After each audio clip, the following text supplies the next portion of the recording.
I awaken. I must record what has happened, lest it slip away. I cannot trust my memory alone, that has been made clear.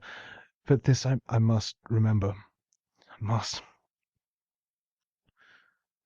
After I lay down the quill and set to staring measuringly at the collection of skooma bottles, I felt the familiar static upon my skin, felt the faintest echoes of ancient bells and turning pages.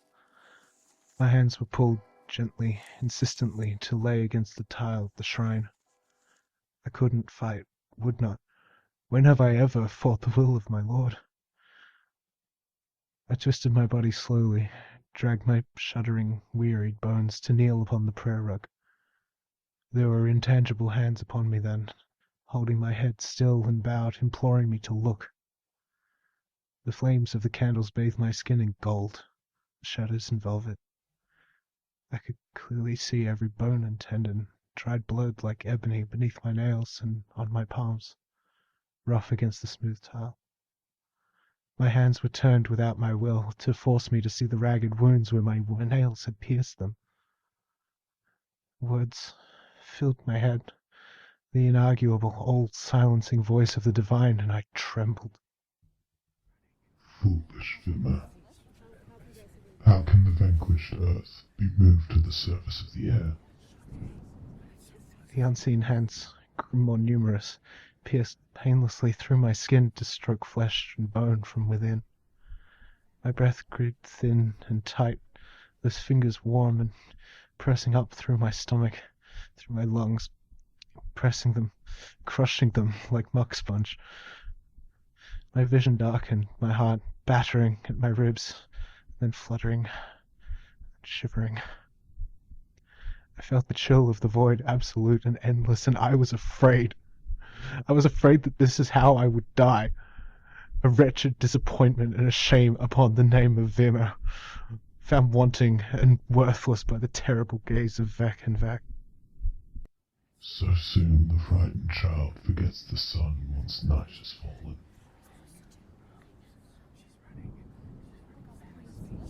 Standing within the pyre will not resurrect the heavens, and the wolves do not care why the prey succumbs, only that it does.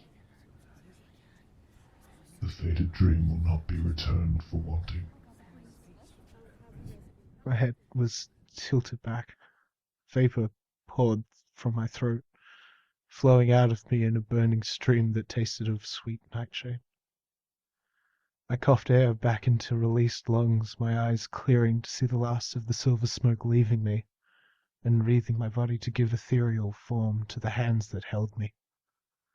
As I watched, the dried blood on my palms crumbled to dust and fell from me in unfelt wind. The wounds of my palms knitting slowly whole again, with pale letters gleaming beneath it. The lions have eaten the sun, bedecked in pennants made of warnings written in good faith and three-angled swords. Poor students have been swayed to red-faceted promises without teeth. Masters become slaves, become earth.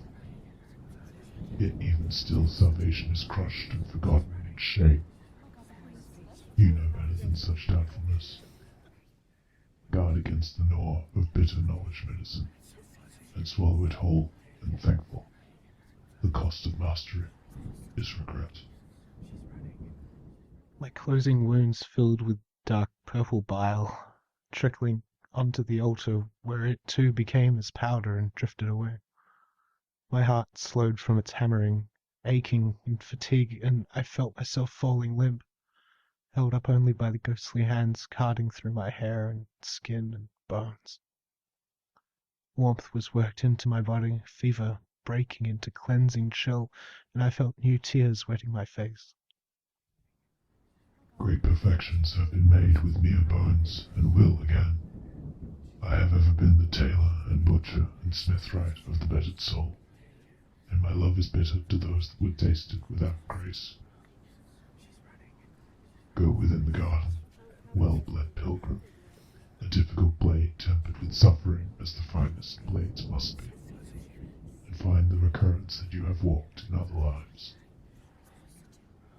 I have known you before your birth, and I know you at your final breath, which is long from this day, bedded down in sand and leather feathers of warbirds, in the hair of slaves and the hats of killers.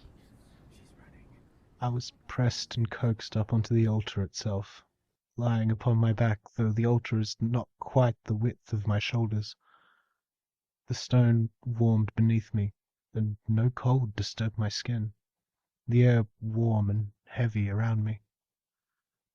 I felt the weight of my fatigue all at once, and though I struggled against it, half frantic that I must offer something, apologize for my weakness and my misery, I could not. Formless lips brushed my forehead, my mouth, my eyes. Formless hands held me still and motionless against tremors secure in my bondage.